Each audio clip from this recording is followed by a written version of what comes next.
Good job, Charlie. Thanks for doing the right thing. Kaitlan, you guys want to come on up?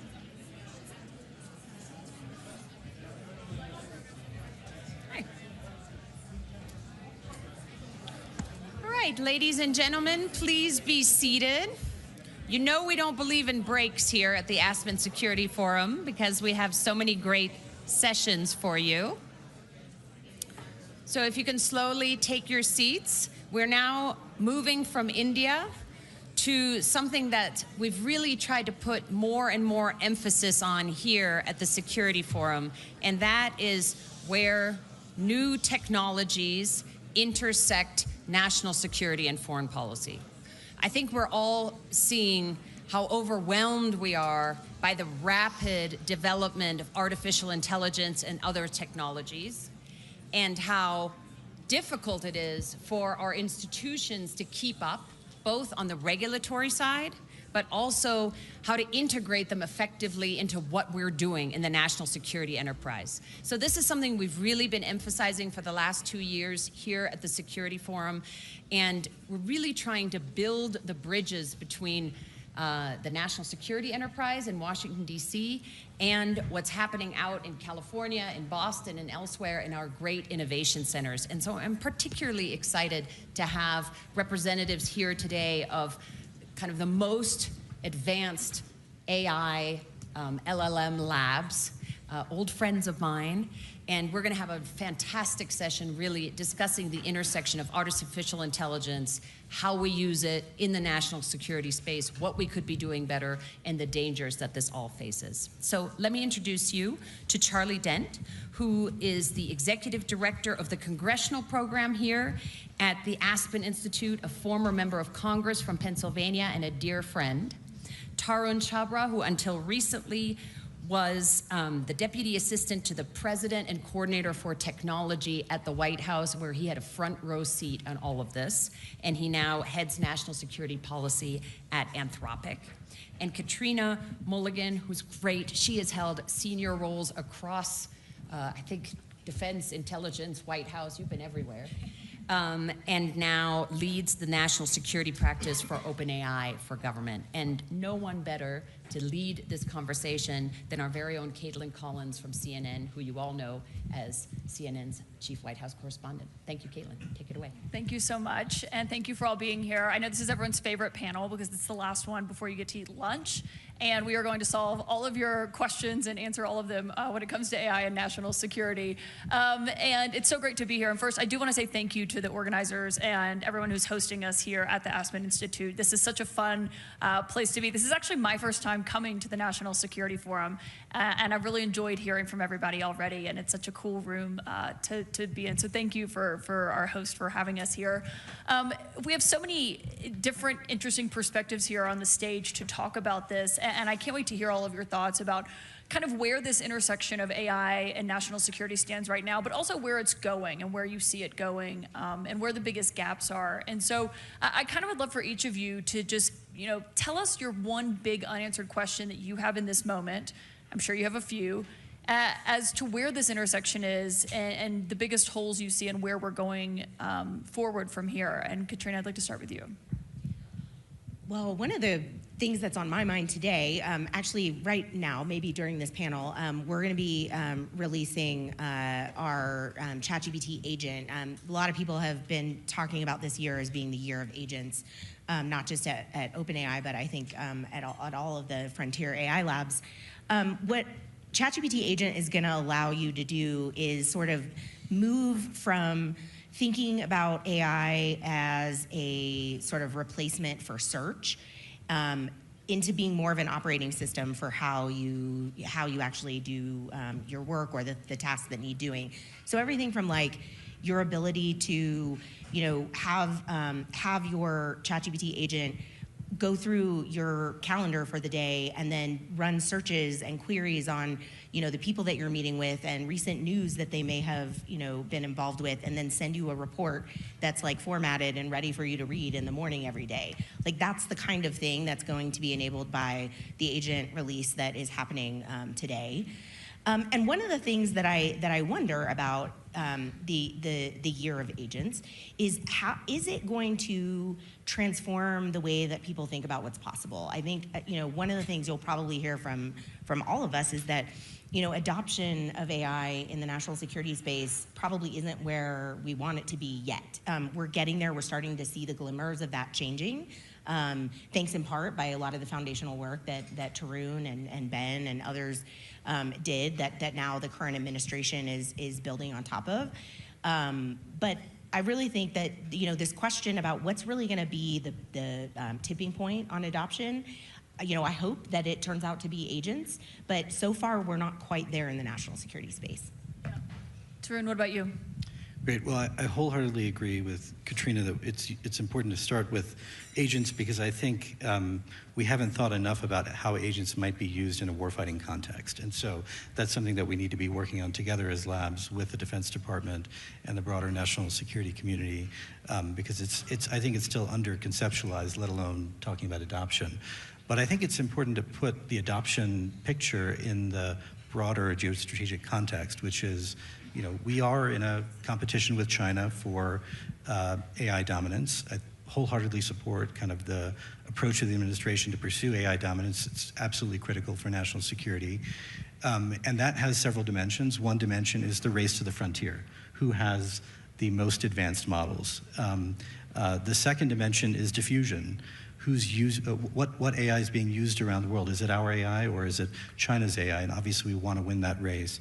But the third is adoption, and we could win the first race, we could win the second race, but if we don't adopt fast enough, being at the frontier won't mean much. We'll be in for some sort of strategic surprise, and that's the scenario that we really have to prevent.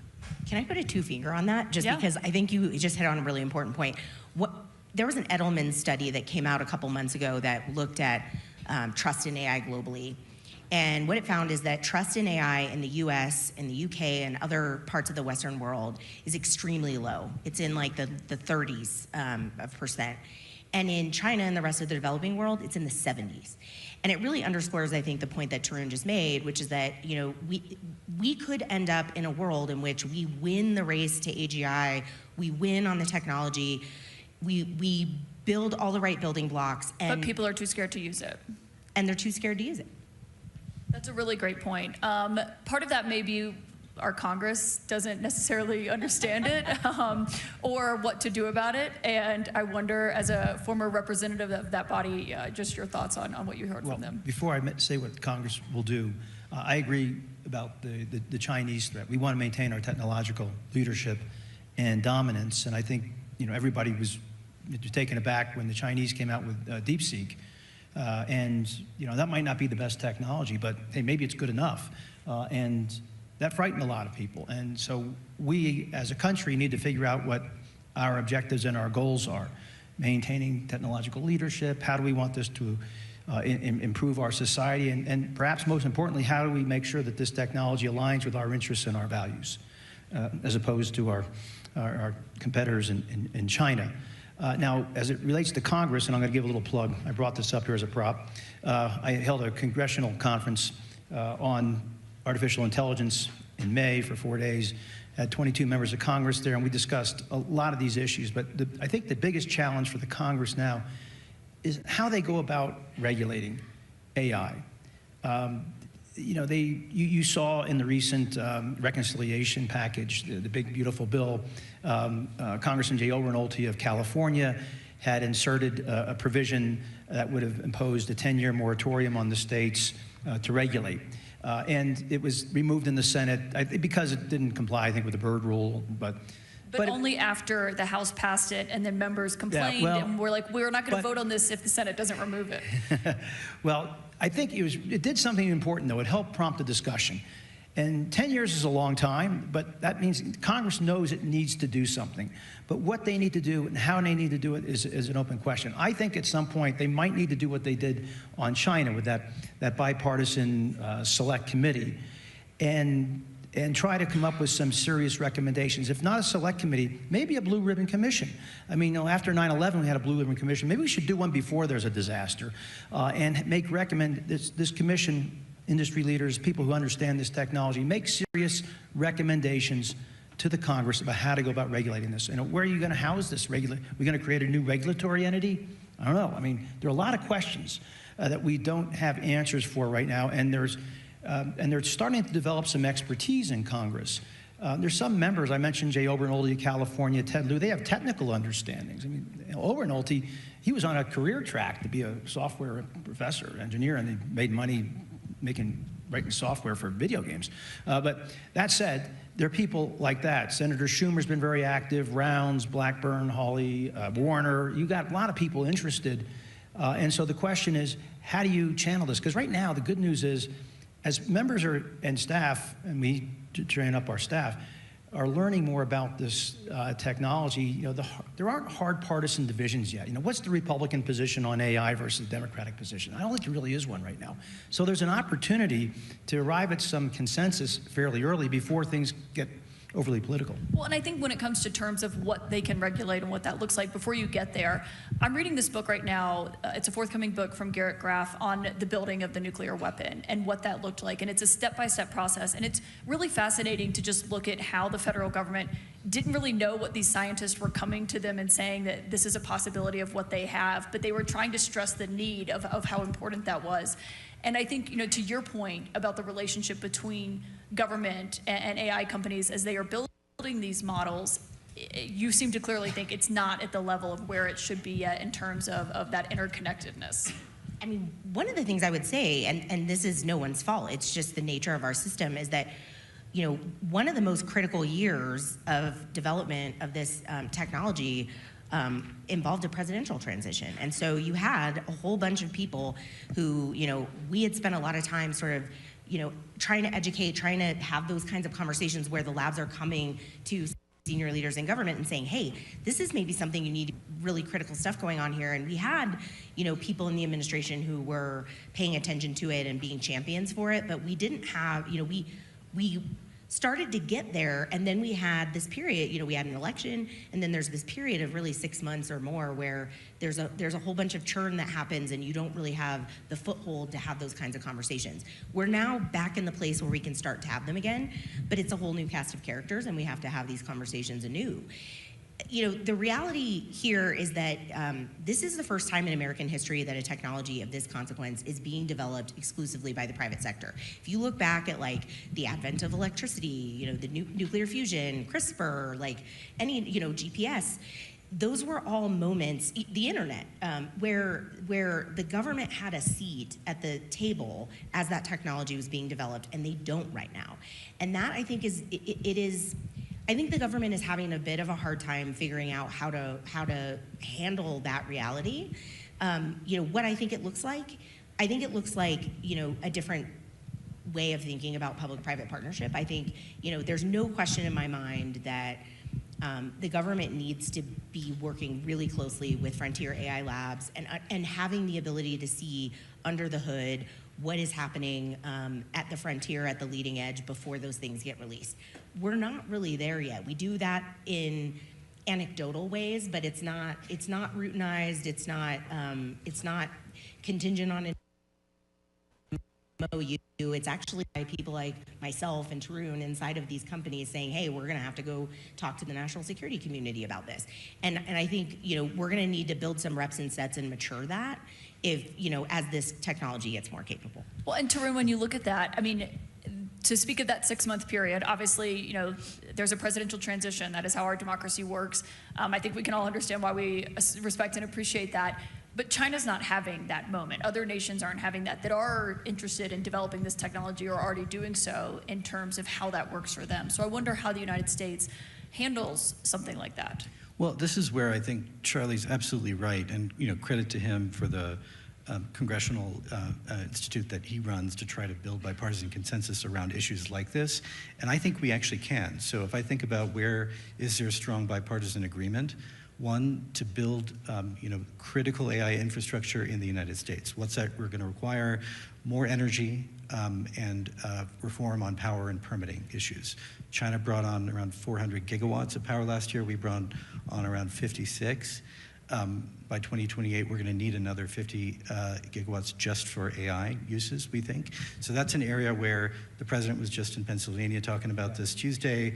Our CEO was there. I think there's bipartisan support for what the administration is going to do there. Second, on diffusion, I think there's work on more financing for data centers abroad so that you have American AI in more places around the world. And then I think on China, the need for export controls, the need for faster adoption is another area. The coalition may not look like the old bipartisan coalition on China. It may be different for a variety of reasons, but I think we can build it again. Just on the energy piece, Tarun mentioned on Tuesday, Senator Dave McCormick set up an energy summit in AI in Pittsburgh. The president was there, Governor Shapiro was there, Fetterman was there, it was bipartisan. And they really highlighted the importance of energy in this whole conversation. When I was in Congress, I represented 3 Mile Island. You may remember the nuclear plant that melted down in 1979. The one reactor has been sealed since then, but there was another reactor operating up until just about the time I left Congress. Well, it was shuttered. The community was unhappy about it. It's been reopened. Microsoft bought it just to fuel their data center, that one nuclear reactor. And then what happened in Pittsburgh dealt with, BlackRock, I think, announced tens of billions of dollars of investment in natural gas to help fuel data centers out in the south and western Pennsylvania. So it's hard to separate this national security conversation from the energy conversation because the amount of demand and the amount of energy required is so significant. And we got a lot of catching up to do, as you pointed out. I mean, we're far behind the Chinese. And if we want to maintain this leadership, we're going to have to build that infrastructure out. And that was a good sign on Tuesday. And I applaud Senator McCormick for putting that on. So when you see, Katrina, something like what happened on Tuesday, I mean, obviously that's a step, I would assume, in the right direction of what you'd like to see more of. But when you have these conversations with officials, do you feel that they take it seriously? How do you believe that they look at it? When they understand it, they take it seriously. But do they understand it, I think, is a key question. We have a responsibility. We're going to have to bridge that gap. I mean, one of the things that, I started at OpenAI about 1.5 years ago now, and that means that I started at OpenAI longer than 2/3 of its employees ago. So, I was the first person, I think, in OpenAI, other than maybe Anna Makanju, who had any national security background or experience whatsoever. So, it's not, it's not native in these companies for people to really understand these particular implications or be, thinking about them in the same way that people, here at the Aspen Security Forum are.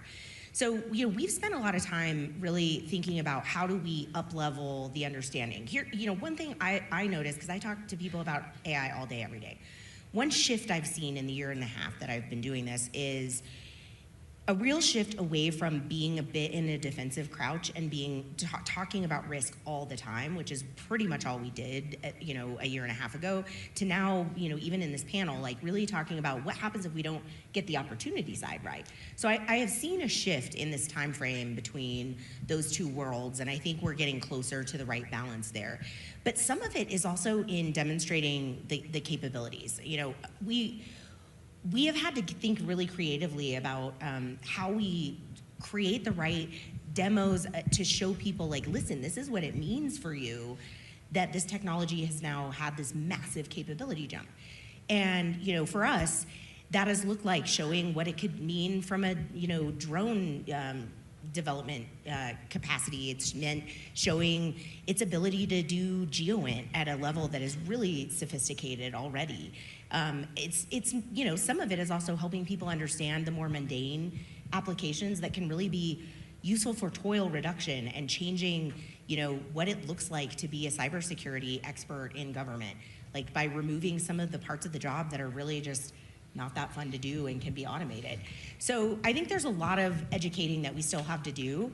What I'm really looking forward to is getting the technology in the hands of users. There is, one of the things I always say is you don't get fit by reading about working out, and you don't get smart about AI as much as you are all getting smarter about AI right now by hearing a panel discuss it. You get smart about it by using it. Except this panel. This panel, everyone's getting. You're all gonna be geniuses when you walk out of here. But I mean, really, you have to use it. And if you aren't using it right now, it is not available at every workstation in the DoD, for example, and we're gonna have to change that because the best ideas, the most transformational use cases, they're not gonna come from us in industry. They're gonna come from the men and women in uniform, they're gonna come from the intelligence community, officials. They're going to come from down and in, and the only way we're going to start to see that bear fruit is by getting it in the hands of users.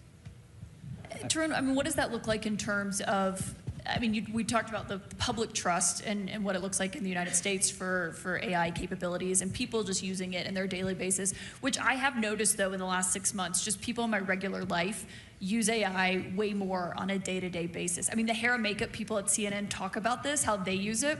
I'm as a guest on Who Wants to Be a Millionaire. It comes out, please don't watch, in a few weeks. And I was talking about being nervous about it because, I spend my day reading newspapers and preparing for briefings, but I was thinking about, just random knowledge and what I know. And one of the artists at CNN was like, you should just use ChatGPT. How do I prepare for Who Wants to Be a Millionaire? And I did it, and it was actually so helpful just in terms of random ways to like study or prepare for a game show, pulling how other people have done it.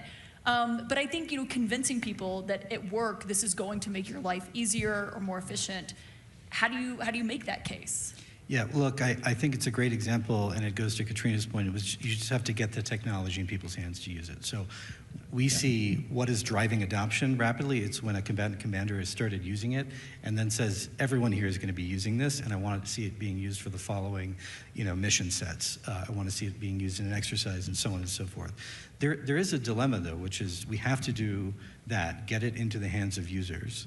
But the transformational piece is not just using it as a chatbot, right? The transformational piece is once you start using it, then how do I re-engineer the way I do the mission, right? But that's not unique to the national security mission. Anyone who's in a C-suite here is experiencing the same thing, where the CEO is telling them, I want to know how you're going to use this to be much more efficient, to be much more productive, and hit all of these goals. And you have to do that while bringing it in and see how people start to use it. Just my key artificial intelligence advisor is my 29-year-old son, who is a software engineer. And I talk to him about this regularly. And I say to him, Dario and others, their CEO, has talked about, 25% of entry-level jobs are going to be, white-collar entry-level jobs are going to be gone. I say, you're a software engineer to my son, they say you're going to be out of work because you code. He writes a language called Python. I thought it was a constricting snake, but that's what he writes. And he says, no, I'm not going to be out of a job. You kidding me? He says, he tells me, he says, you have to know how to use this. If you know how to use this, you control the AI. It doesn't control you. And he sees all these applications. He's not all worried about losing work. He sees all upside on this stuff. So I think you're absolutely right that people have to use this stuff, not talk about using it, but actually use it. And there's enormous opportunity. And those who figure it out, I think, are going to have a pretty interesting path forward. And one thing that you've focused on, Katrina, is how to use this to make people's jobs better, more efficient. Obviously, we're talking about this in the lens of a national security perspective. And when people hear this, they're thinking, okay, how are you using that on the battlefield? There's been conversations about this with Ukraine or with Israel's war in Gaza and what that looks like. There is a question of these companies are developing these AI models. How are they being deployed on the battlefield? What if it's the same model on both sides of the battlefield? Those are big picture questions that I think a lot of people have that we don't know yet, but there are questions of what does that look like when it's actually in practice? I mean, the answer is we don't know yet. What I think, I think you have to start somewhere, and I would advise that we not start there, right? Like, these models are really good at a number of things. And we need to actually do more kind of testing and evaluation before we start relying on them in contexts like warfighting, where the stakes are incredibly high. Like, I want to start with transforming the military health system. Like, I want to start with taking everything we've learned from private sector use of these models, and I want to go to the chronically underfunded, Defense Health Agency and say, okay, like what lessons have we learned over here how can we solve traumatic brain injury? I mean, these are things that we could be doing right now. And so I think one of the things that tends to scare people is the idea of taking humans out of the loop for critical decision making, mass surveillance being enabled by these models. Those are all things that we aren't in the business of doing right now. And I don't know what the future will hold. I think that when these models are more capable, we need to really stress test what our policy lines are around things like that. But there are so many things short of that, changing the way the intelligence community workflow works, making sure that we're actually identifying and pulling together disparate threads of information. I mean, we've spent the last 20 years creating more data than any human can ever process. And now we have this tool that can process data really, really effectively and surface really hard questions for humans so that they can focus their time and energy on the things that only humans can do. And that's really what I think good looks like in this space. But, you know, we're gonna have to, I think, start somewhere, and where we start looks like getting it in the hands of users. But when I look out into the future and I say, okay, like, what does it look like for government to really make big bets? Because to Tarun's point, you know, the real transformation isn't gonna come from the chat function. It's gonna come from using AI to do things that are not possible to do today. And what does that look like? It looks like custom model development, using government data, building models that are trained to do things that there is no commercial application for, that are exclusively for giving the government an asymmetric advantage. That's not really happening in any, there's pockets of excellence and little glimmers of that right now. But I think the next year is gonna be really transformational. And I give a lot of credit to the DoD and to the Chief Data and AI Office in particular for their announcement of these massive partnerships with all of the frontier AI labs. Tarun's Anthropic is one of them, OpenAI is one of them, there are others, Google's one of them. What it is doing is it's actually bringing us together, and instead of the way the normal acquisition process works, the government figures out its requirements over here in secret and then says to the industry, this is what I want, bring me this thing. And right now, the government doesn't know what it needs AI to do for it. We have a better insight into what it should be doing than they do.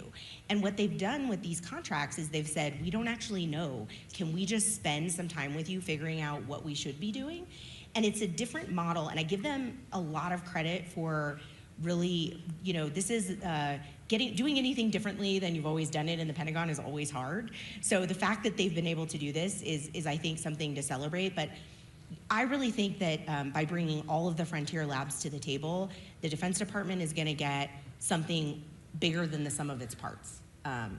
That's such a great point on those new contracts that are awarded. Tarun, I wonder what you just think of what does that look like in terms of when you're kind of given a contract, but it's blank. You don't really know exactly what the requirements are. You don't have these three things that you have to fulfill in order to fulfill that contract. So I'm in full agreement with Katrina about this. This is the right way to do it, because the initial contract is basically, we need you to offer your time, your expertise to come in and help build out what the capabilities could be. And there's really no other way to do it. And there's a responsibility on the part of the labs to help do that. So I think about where we were 1 year ago and where we were today. So as Katrina mentioned, there was a national security memorandum from the previous administration saying, thou shalt adopt frontier AI, but it was pilots, do the following pilots. Today, we have contracts from the Defense Department. There's serious work happening in the intelligence community to integrate data and do all sorts of things that just wasn't really, I didn't think was actually going to happen a year ago. So there's real progress. And other innovative things like the Army has set up a detachment where you come in as a lieutenant colonel if you have the right background, and you're going to do exactly what Katrina's talking about, which is help them figure out what are the requirements and what can the capability be. Yeah, I want to take some audience questions too. Congressman, just in terms of the congressional role in this, we always talk about what that looks like in terms of regulating it and how they handle that. What do you think is the other side of this from the lawmakers that you heard from when you were hosting them in terms of what they want to see in terms of advancing it? Well, there are a few things, and to follow up a little bit on what Katrina said too about the Pentagon. You talked about defense health, and that would be a great area to lead in. I have a kind of more basic issue. The great white whale of procurement reform at the Pentagon. And there are probably a bunch of experts in this room on that subject, but the Pentagon kind of thinks in terms of like hardware. Weapon systems takes a long time from beginning to end. Then you got to start thinking more about software, and how fast that moves. And is the Pentagon going to be ready to deal with procurement in a serious way? And that Congress has a role there. But again, I think the fundamental question for Congress is, where do they begin? I think they need industry experts and other technology leaders to give it guidance about where to begin, where to start, how they should do this, because I think they just aren't sure. I mean, they know they're going to need a federal preemption, that you can't have 50 state laws dealing with all this. I mean, if there was an interstate issue, this is it. I mean, yeah. It's more than an interstate issue. But so clearly, they know they're going to have to preempt the states at some point. There'll be federalism fights and all that. But that's going to happen. But then it's an open slate. You know, where do we go from? And does Congress need to create a separate entity to regulate AI? Or do we house it at NIST or, you know, wherever, Commerce, Pentagon? I don't know. But that's more questions than answers. Could it help the Pentagon pass an audit?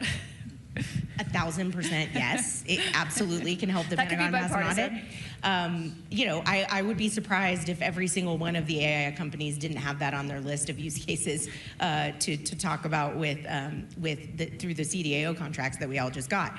But like, some of the most transformational things are going to be the boring back office things, and they're going to free up incredible resources for, you know, the Defense Department to do things that would be unsustainable if it had to do them by continuing to do things the way we've always done them. And so, like, when I think about risk, people ask me all the time, like, what do I think is the biggest risk from AI? And my answer is always the same. The biggest risk is keeping on doing things the same way that we've always been doing them. That is actually, of all the things that I'm worried about, the one that worries me the most. I think, Kaitlan, there is a provision in the draft NDA to do precisely this, to use AI to get us audits. We'll see if it happens. Please let us know. I do want to take some audience questions. I know this is a high interest subject. We'll start here at the front. Thank you. Shashank Joshi, The Economist. Thank you for your very thought-provoking comments. Tarun, you talked about agentic warfare, and on the subject of use cases, I'd just be interested to hear from both of you. Sorry, shall I start again? Yeah. You hear me all? Can you guys hear him? Can you hear me? Okay, you ask your question and then I'll repeat it. Shout, okay. Yeah. On the subject of agentic warfare, Tarun, you raised it, and on use cases, what does agentic intelligence look like in this context? And a lot of the use cases you're discussing are analysis. Is there a use case in intelligence collection in operations that you're also seeing or could envision? Yeah, look, I think this is simply about AI using tools, and so this could be an AI, an agent doing things in cyberspace. It could be a team of agents doing things in cyberspace. You can imagine in many other domains. I think, to Katrina's point earlier, is we don't know yet what exactly the interaction looks like, but I think it's something we're going to have to get our hands around much sooner than we think, particularly as we know that when our companies release agents into the commercial world, we all have safeguards teams looking at what our adversaries are trying to do to use them and experiment with them. And that's obviously really important information that we need to share with the US government. Go ahead. Thank you. I was trying, if the mic didn't work. Thank you very much for this panel. It's very, very interesting.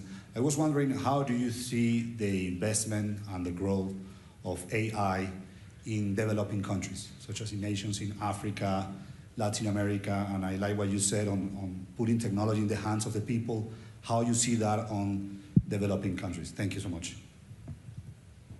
I can start. I mean, one, I see tremendous, there's a lot more trust in AI and excitement about what it can do in developing countries than there is in the Western world, as I was mentioning earlier. One of the things that, I think everybody's hungry to see what it can do. I think it also creates risk for the US and the Western world that if Chinese models and open source models are out there and being able to be used and people are building on top of them, then the values that are imbued in those systems are going to be the values that are in the models that people are using. And so I think we really need to think about it through a strategic competition lens. One of the things I loved that we did a little over a year ago at OpenAI is we actually created 1-800-ChatGPT, and we made one of the things we realized is that the biggest gap is actually in people's access to Wi-Fi.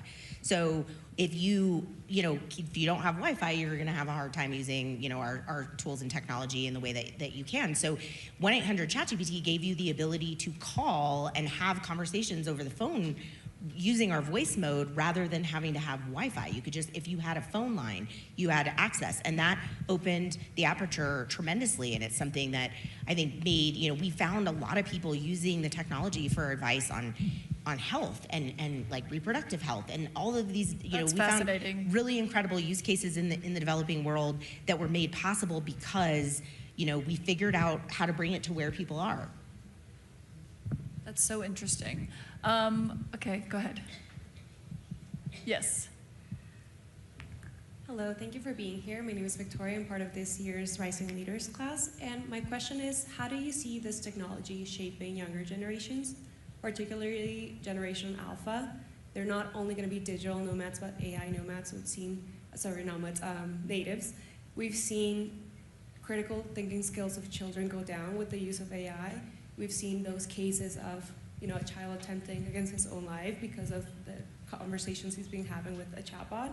What are some pros of having children grow up this way, and what are we doing from your side on the private sector to prepare and protect our children?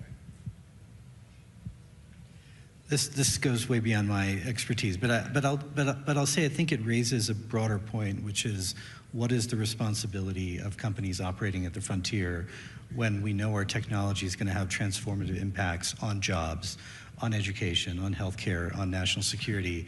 And so our view has been we need to put resources against bringing best-in-class expertise, say in the case of job impacts, economists, to the company to interface with our technologies so they can understand what will it mean in particular sectors, because the real answers to many of these questions is we don't know yet.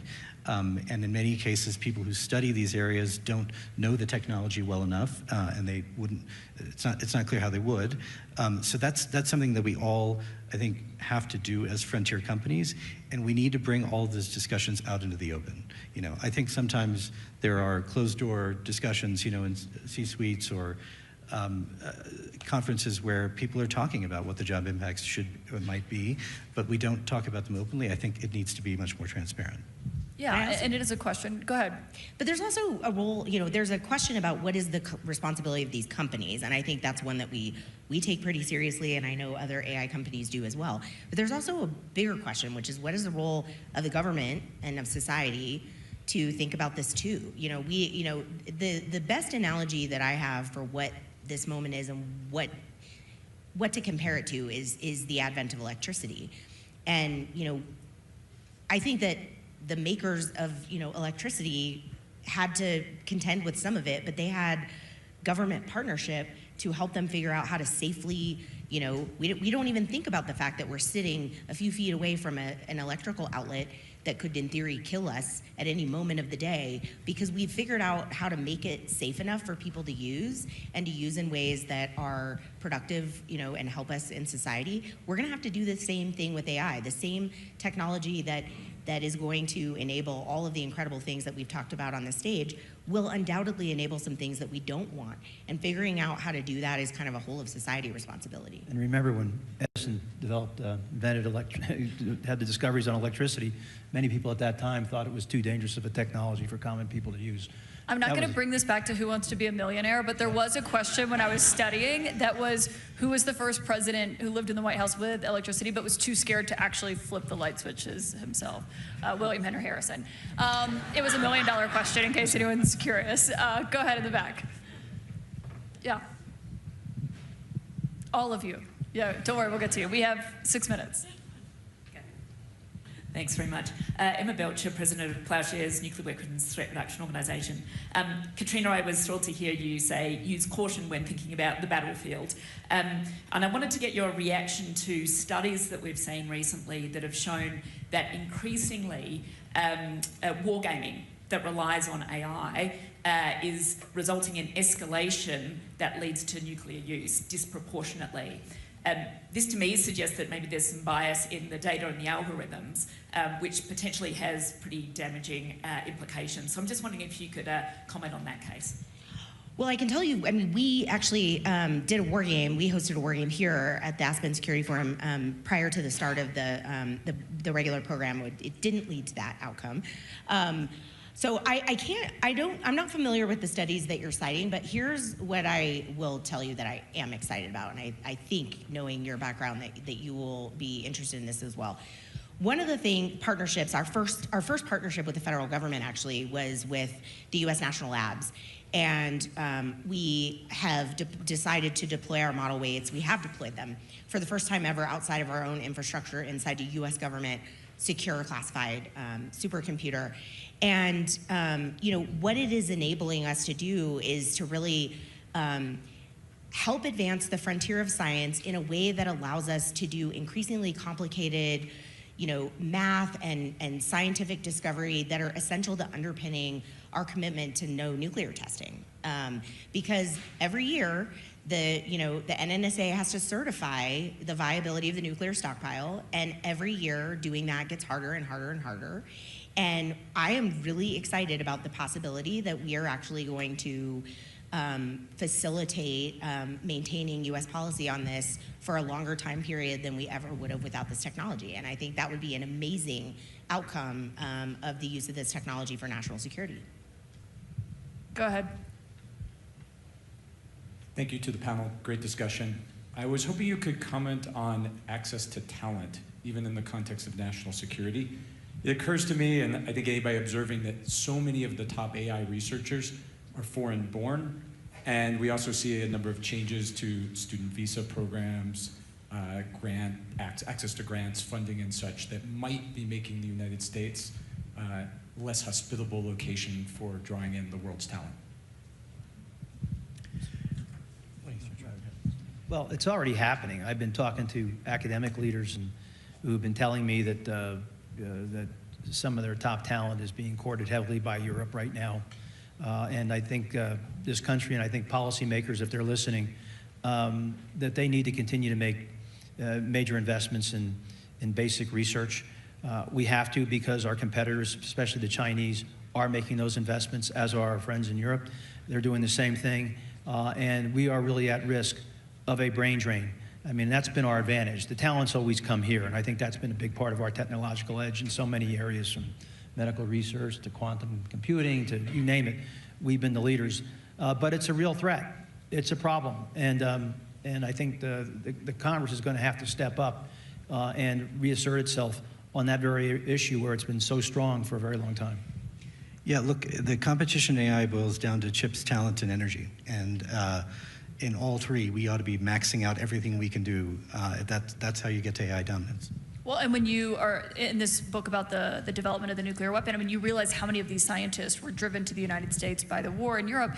And just to think about that, if that had not happened and we had not had those brilliant minds working in the lab, is a fascinating part of this as well.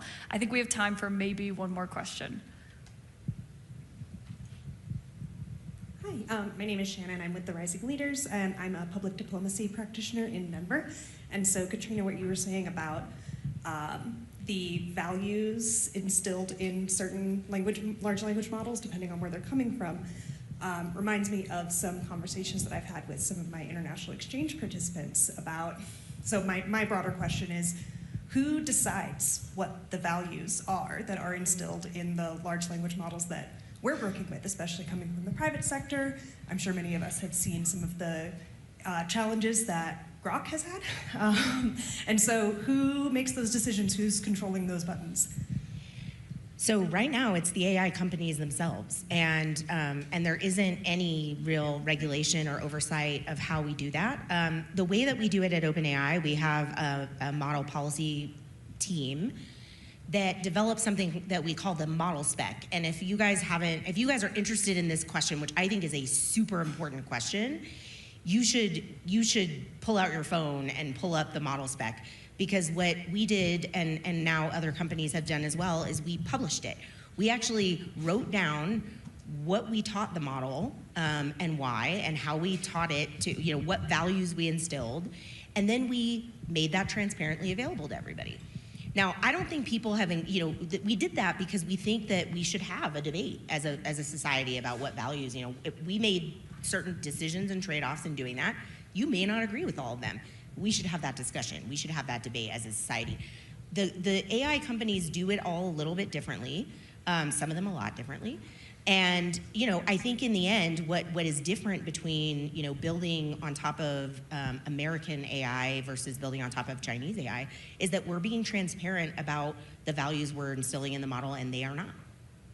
Yeah, I think this is a really important question. You're probably going to hear much more about it in the next, you know, few weeks or so in Washington. But I think the best you can do is be transparent, to Katrina's point, about what you were doing to train the model. And I think it's okay that there will be some models that are going to be trained a bit differently depending on a number of considerations. But so long as you know what you are getting, and then there are market dynamics, right, where enterprise is choosing to go, you know, with certain kinds of models. You have consumers choosing to go with certain kinds of models as well.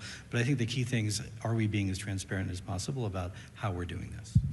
The only thing I'd say in conclusion is that you know, one of our key policy objectives has to be making sure that development of AI aligns with our values and our interests. And that's why this diffusion of this technology, we want to make sure people are using American systems so we can control the systems and our values as opposed to maybe the Chinese, and God knows what they'll do on surveillance and other things. So that's the issue. We have to make sure it aligns with our interests and our values. And there's another panel tomorrow that will focus more exclusively on what that looks like with China, which I think will be a fascinating conversation. Thank you all. That was great. I really enjoyed that, and I hope you all did as well. Thank you so much. Thank you. That snuck up on us. Just a little housekeeping. For those of you who would like to have lunch, there's going to be a fascinating continuing conversation in the basement on AI with Craig Mundy and Anya on his recent book, and also Tent Outside. See you at 1:30 back in here for Adam Bowler. Thank you.